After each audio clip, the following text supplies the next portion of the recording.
આ વિડીયો વાળા ઉતા ને એ ઓળખતા, અમારે અતુલ આ તો બધા ઓળખ, તમે ઓળખતા હો, Patel tape recording Junagadh Giriraj studio, એનું નામ પટેલ ટેપ રેકોર્ડિંગ હતું. નારાયણ બાપુની છેલ્લી સંતવાણી રેકોર્ડિંગ કરીને આવતો હતો પિથોરા પીઠથી, એ જમાનાની વાત કરું તમને. અને એમાં એક બસ સ્ટેન્ડમાંથી એનું ડેગ ચોરાઈ ગયું, છેલ્લી સંતવાણી એ ચોરાઈ ગઈ, માસ્ટર કેસેટું ચોરાઈ ગઈ, ડેગ ચોરાઈ, એ જમાનામાં 40,000નું ડેગ ચોરાઈ ગયું. એ પછી વજુ બાપાનું દવાખાનું આવ્યું, બીમારી આવી, ગુજરી ગયા, અને કારજને સંતવાણી કરી, એ બધું થયું. પછી એક બે ઘા લાગ્યા ઝીણા મોટા, દુઃખ તો આવવાના જ હોય. પછી એક દી મારી પાસે આવ્યો, મને કે લાખણજીભાઈ આપણને શું નડે, કારણ કે એનું નામ અતુલ, મારું નામ લાખણ છે, બેની અમારી મેષ રાશિ થાય, ઓલો એ બેની રાશિ એક, આપણી રાશિ શું નડે? મેં કીધું આપણી રાશિને આપણા કર્યા નડે ને, કે લક્ષ્મણ બારોટની એ છે ને લલિતાબેનની એ જ રાશિ છે, આ બધાને પ્રોગ્રામ આલે ને તારા મારા શું કરવા ન આવે? અમિતાભ બચ્ચનની ઈ જ છે ને. કોઈ કોઈને દુઃખ દઈ શકતું જ નથી, આપણને ખબર ન હોય એ વસ્તુ જુદી છે, બાકી આપણું વાવેલું જ આપણા સામે ઉગી અને આવે છે. કુદરતના નિયમમાં કોઈ ફરક કરી શકતું નથી. હા, જેથી હસ્તિનાપુરની મેલની માલિકો રાંધરો બેઠો બેઠો આમ કરતો હતો, એક આમો થાળમાં એક વસ્તુ, અને આમ કર્યું એ આમ કરતો હતો. તે પડખે પેલા સંજયને કીધું, તું હે સંજય, આ હું લે, હું વરતતો નથી, આ હું છે, હું ઓળખતો નથી. ત્યારે સંજય કે છે કે સુતજી કે છે એ ભૂલી ગયા કાયા તો હાથે વાવેલની એ વાતો અંધાની, આગળ આવ્યું રે રે રે એના મોભી કુંવરનું માથું. હે રાજા, તે વાવ્યું તું, મેં વાવ્યું તું કે હા, કેદી કે તે દિયા વૃક્ષના બીજ રોપાણા, જે દી ભેળવું ઝેરમાં ભાતું. ભીમને મારી નાખવા માટે થઈને જેદી ઝેરમાં ભાતો, ઝેર ભાતામાં ભેળવું, તેથી એના બી રોપાઈ ગયા હતા. અને લાખાગ્રહમાં લાઈ લગાડી, લાખાગ્રહમાં એ લાઈ લગાડી, તે દી રાત દિવસ તું એ દા તું અંધાની, આગળ આવ્યું રે રે રે એના મોભી કુંવરનું માથું. રાજ રમતની કુડી રમતોનું એ પાણી એનું પવાતું. હવે સાંભળજો. અને દ્રૌપદી કેરા તીર જોટાણા, દ્રૌપદી કેરા એ તીર જોટાણા, તે દી ફૂલડે લટલું થાતું અંધાની. રાજા તે દી ફૂલ આવ્યા હતા. મારે જે તમને કેવું છે, છેલ્લી કડી. કૃષ્ણ કબાડી કાપવા આવ્યો તો કાગ કે નો તું કપા, તો અખબારના માલિક ને એમ થયું કે આના ફળ આવે ને એ પેલા કાપી નાખું, આના ફળ આવે એ પેલા કાપી નાખવું જોઈને વસ્તીનો કુવાડો લઈને આવ્યો હતો. અને તેથી ભારત સભાની મારી પોકાર કરીને કીધું તો સભાસદ ભીષમ તે દ્રોણ કૃપાચાર્ય જે છે, ધૃતરાષ્ટ્ર જે છે, વિદુર વિતારીએ, હે ભીષ્મ, હે દ્રોણાચાર્ય, હે કૃપાચાર્ય, હે વિદુર, કોક તો વિતારો. સભાસદ ભીષમ તે દ્રોણ કૃપાચાર્ય જે છે, ભૂપ ધૃતરાષ્ટ્ર જે છે, વિદુર વિતારીએ, પાટીદાર સ્વભાવ હે સુધી યુધિષ્ઠિર કો, તો 5 ગ્રામ માગે તો સંતોષ કો વિચારીએ. હું 5 ગ્રામ માગું છું દેવા, 5 ગ્રામ માગું દેવા, ના તો સબ છિતી ઉકે ક્ષત્રિય કો હે નાશ, નકર પૃથ્વી ઉપરના તમામ ક્ષત્રિયોનો નાશ થશે. ના તો સબ છિતી ઉકે ક્ષત્રિય કો હે નાશ, હોનહાર હોની સતો જાહર की जानी है, एक घर हानि, दूजी धन की हानि जानी, महाप्राण हानि, एना कहानी की हानि. राजा ते कापवा नહોતું દીધું. કૃષ્ણ કબાડી કાપવાયો તો કાગ કે નો તું કપાતું.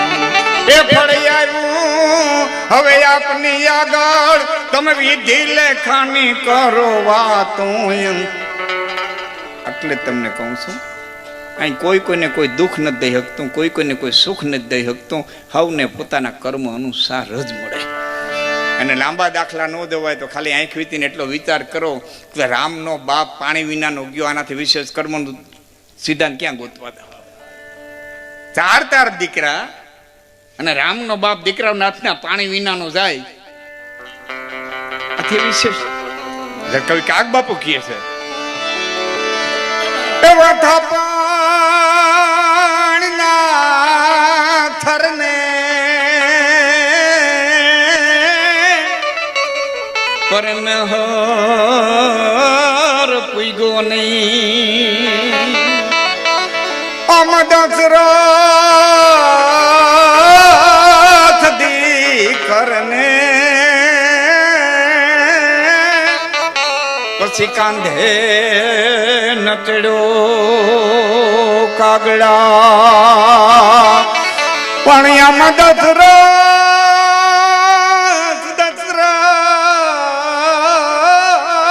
દીકરને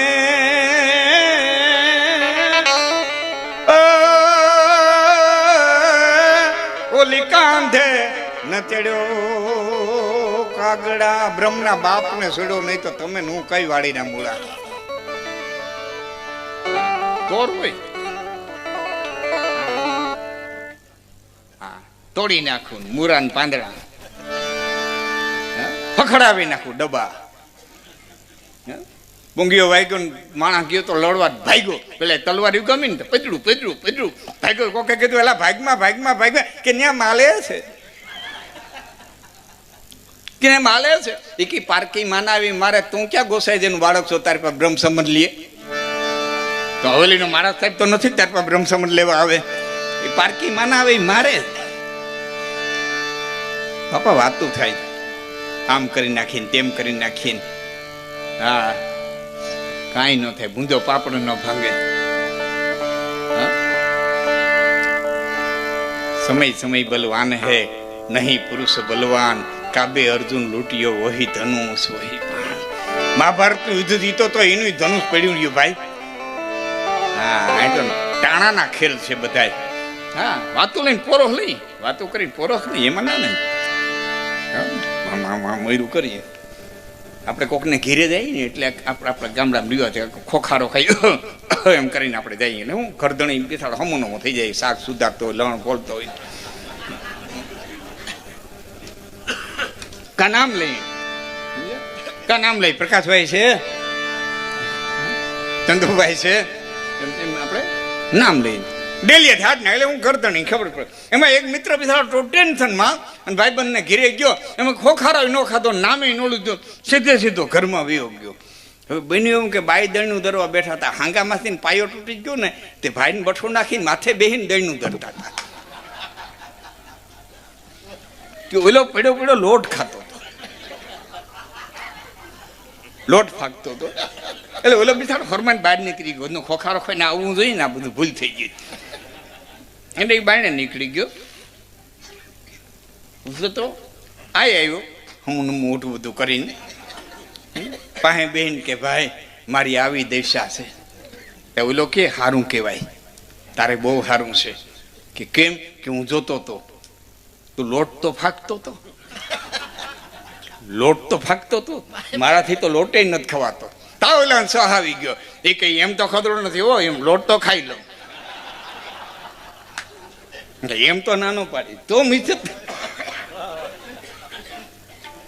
આ બધી ખોટી ફીલું કહેવાય બાપા. એ તો ખરાખરીના ખેલ આવે ને ત્યાં ખબર પડે. હા એટલે તોરલ કે છે ને રણમાં એવો રાય માથે ઘણા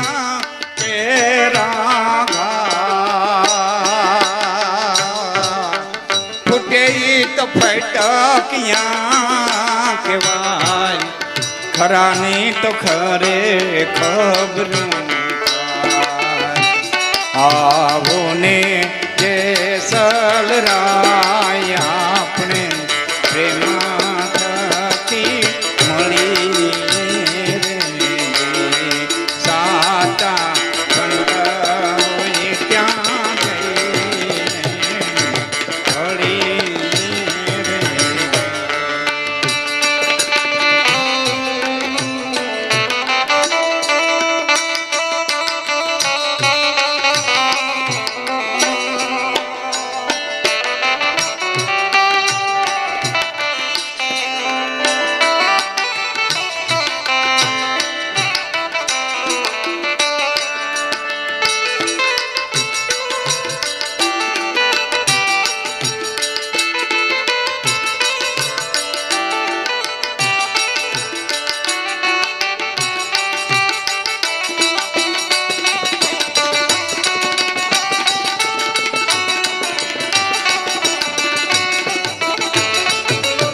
આવો ને કેસલ રાય આપણે પ્રેમા થકી મળીએ રે સાચા.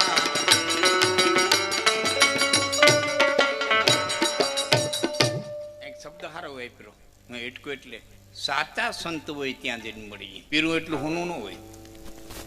હા, એક મહાત્મા બપોરે લીમડે સીડાતા. કોઈ કીધું મારા લીમડે કાં સીડાય કે 3 દી થયા એવો કોઈ દર્શન કરવા નથી આવતું, ગામને દર્શન દેવા સીડ્યો. પીળું એટલું હોનું ન હોય સાહેબ. ભાદરો મહિનાની તડકી તપીતી બરોબર ચિત્રા નક્ષત્ર બાદરા પાયકા ને એમાં ખેડૂનો દીકરો પંખી ઉડાડે અને જમાઈ દાતા દેખી ગયો વિચારે તળી ગયો. આહા હા, જમાઈ જાય ગામમાં દહે પટેલિયા રસોઈ દેહે તકાતક લાડવા મોઢા મીંડું પાણી આવવા ગોફેડ નાખીને ભાગ્યો. એની પત્ની ભાત દેવા આવતી તેને શેઠે હામી જડી કે વયા ઉડાડતો ઉડાડતો ક્યાં ભાગ્યો કે વયા ઉડાડે તારા સૈયા મેં ગિરનારમાં તલા જાઉં કે ત્યાંથી હિન્દી ઉપાડી. એ જમાતના ભેરો પડ્યો ને જમાતને એમ થયું લોટકો માણા હાથમાં ક્યાંક લાકડા ફરાવ્યા ને બાટીઓ બનાવીને પાણી ભરાયું ને જમાતથી પીડો નોખો કામનો આરુહડો કામ તો અહીંયા કરવું પડ્યું. એટલે એક ગામના પાદરમાં જઈને બેઠો ને હનુમાનનું ડેરું એમાં ગામે આવે કીધું બહુ સારું કહેવાય મહારાજ અમારા હનુમાન બાપુ રોગે રોગો એકલો કેદીનો બેઠો હતો, મંદિર સંભાળી બહુ સારું કહેવાય. અચ્છા બતા એ મંદિર સંભાળ્યું. ગામે કીધું બાપુ 5 વીઘા જમીન છે, કોઈ પૂજારી હતા ની ગઠાણ થઈ ગઈ છે, કયો તો ખેડી દઈ. કથા બતા હારા ખેડૂત ટ્રેક્ટર આંખી દીધા. પહેલો વરસાદ પડ્યો એટલે ગામે કીધું બાપુ વરસાદ બહુ સારો પડ્યો છે, કયો તો 5 વીઘામાં બાજરો વાવી જાઉં. અચ્છા બતા એ સારો ખેડૂ આવ્યો તે બાજરો વાવી ગયો અને બરોબર ભાદરો મહિનો આવ્યો અને બાજરી પાકી. એટલે ગામે માસલો કરીને કીધું બાપુ પંખી તો તમે ઉડાડો તો થાય, પંખી ઉડાડવાનું ટાણું અમારી પાસે ન હોય. કે અચ્છા બતાય ધોતિયાની આંટી નાખીને માઇટમાં છેડા માસડે ગોફીના 2 ઘા કર્યા. પેલી બાઈ ઘરઘીની ઈદ ગામમાં આવી હતી. એને ધ્યાન પડ્યું આ તો મારા પૂન માતડા પાસે જઈને કે ભાગ્યા તે પંખી જ ઓકારો હતો તો હું કા 6 વીઘા મૂકીને 5 વીઘામાં મેરો મને ઘરગાવી છોકરા રખડાવ્યા ને પીડા હોકાર્યા હતો. રોટલા ટીપીને તો દેતી હતી. કોઈ સદગુરુ મળી જાય. હવે મારી વાત ઉપર ધ્યાન દેજો ભાઈ, તમે તા પછી પાછો લઈ જાય ને એટલે અમને દઈ. હવે મારી ઉપર વાત ઉપર ધ્યાન દેજો. તમને એમ થાય સદગુરુ આવું મળે ક્યાં? પ્રશ્ન મોટો. બાહ્ય દેખાવ તો બધાને હરીખા હોય. ગાંડામાં પરમહંસ સાહેબ પૂછેલા સંતમાં અને બાળકમાં ત્રણેયને બાહ્ય ક્રિયામાં કોઈ ફેરફાર ન હોય. તો સદગુરુ મળે ક્યાં? તો મેં વાંચ્યું છે ત્યાં સુધી તમને કહું 2 રસ્તા છે. 2 રસ્તા. પેલો રસ્તો તાકાત હોય તો ગોતવા નીકળો. તાકાત હોય તો ગોતવા નીકળો. કે ગોતે મળે તેના 3-4 તમને દાખલા દઉં કે આ રીતે કોઈ પણ ધરતી માથે પહેલો વરસાદ પડે એટલે પોણા ગાવ માથે ખબર પડે કે આટલામાં ક્યાંક વરસાદ પડ્યો છે. ધરતીની સુગંધ એમ કહે, માટીની સુગંધ એમ કહે આટલામાં ક્યાંક વરસાદ પડ્યો છે. દરિયો થોડોક છેટો હોય ને તમે નીકળો એટલે ત્યાંથી વાવેર એમ કહી દે કે એટલામાં ક્યાંક દરિયો હોવો જોઈએ. અરે તમે ગાડીમાંથી નીકળ્યા હોય અણીનું ઝાડવું ખીલું હોય તો તમને ખબર પડી જાય કે એટલામાં ક્યાંક અણીનું ઝાડવું ખીલું હશે. આ કદાચ ન સમજાય તો ઉપરવા રોંઢાનો ચા કરીને માણીગામાં કોઈ સાની ભૂકી નાખી હોય તો 3 ખેતરવા હેઠે ખબર પડે કે ઉપરવા ચા થયો. પવન એમ કે આમાં ક્યાંક ચા છે. તો જેના આશ્રમમાં જાતા મનોચક્ર બંધ થઈ જાય અને માલિકોથી આનંદની લહેરી ઉઠવા માંડે તો માનજો કે આમાં કંઈક તાકાત છે. એના સળની માલિકો લાકડી પડે એમ પડી જાય. આનંદ જ ઉઠે. આધિ વ્યાધિ ઉપાધિ બધું ભૂલાઈ જાય અને જે સ્થાન કે આવી અને માલિકોથી આનંદ લઈને ઉઠે તો માનવાનું આ તત્વ પડ્યું છે. આ એક રસ્તો. બીજો કદાચની એમાં તાકાત આપણી ન હોય ફરવાની જવાની તો બીજો રસ્તો માળા લઈને બેસી જાઓ. રામ રામ રામ રામ રામ રામ રામ રામ કરતા આત્મા એટલો શુદ્ધ થઈ જાય કે એક દેવો ગુરુ ગોતતા ગોતતા તમારે આંગણે આવશે, અધિકારી બની જાય. આવું જ પડે ને. તમે ક્યારે વિચાર કરો પવન શું કરો ભાઈ? આ પવન વાય શું કરવા? આ ધરતી આ 5 તત્વો પૃથ્વી પવન પાણી અગ્નિ અવકાશ એનો ધર્મ ક્યારે છોડતા નથી. મારા સામું જો તમે સમજાવે આપશે. જો ધરતી છે આમ જ ફરે, એ ન આમ થાય કે ના આમ થાય, આમ જ ફરે. પાણી છે ને આમ જ વહે. ઉપર ચડાવવું હોય તો તમે બળ કરવું પડે, બાકી આમ જ જાય. અગ્નિ છે ને ઉપર જ જાય. ગમે એમ મીણબત્તી રાખો ને એ ઉપર જ જાય. એ ન ત્રાહી ભાગે કે ન નીચે જાય. નકર ગેસ પેટાવત બાય ને સીધી સીધી ત્રાહી શેડ મારત ને તો રાંધી ન હોગર. પણ એનો ધર્મ છે એ ઉપર જ જાય. પવન આડો જ હોય, પવન ન ઉપર જાય ન નીચે જાય. અને પાંચમું નિરંજન નિરાકાર શૂન્ય અવકાશ. આ પાંચમું તત્વ. આ પાંચમાંથી એકેય પોતાનો ધર્મ છોડતા નથી. તો પવન વાયુ શું કરવા? તો સાયન્સની રીતે સાબિત થઈ ગયું છે કે જે અતિશય ગરમી પડે એ અતિશય ગરમીને હિસાબે હવા પાતળી બને, અને હવા પાતળી બને એટલે ત્યાં શૂન્ય અવકાશ સર્જાય, ખાલીપો સર્જાય. અને એ ખાલીપાને ભરવા માટે થઈ જ્યાં ભેજવાળી હવા હોય ને ત્યાંથી હવા ખાલીપાને ભરવા માટે દોટ મૂકે. એ દોટ મૂકે ને એને આપણે એમ કઈ પવન વાય. એ દોટ મૂકે ને એને આપણે કઈ પવન વાય. એમ રામ રામ રામ રામ રામ રામ કરતા કરતા અંદરથી હાવ ખાલી થઈ જાઓ ને એટલે હિમાલયમાં ભરેલો હોય છે ને એ દોટ મૂકતો મૂકતો આંગળા સુધી આવશે. એક વખત નથી ખાલી. સાતા આવો સાચો સંત હોય અને આવો ન મળે તો આપણા આવા ધર્મના ઠેકાણા છે. કદાચ આઈ ન પોગાય તો તમારે ઘીરે ગોખલા ભલે એક નારિયેળ રાખીને માથે સુંદડી રાખી હોય, એક નારિયેળ રાખી માથે સુંદડી રાખે માથું નમાવતો, બાકીમાં પીરું એટલું હોનું ન હોય.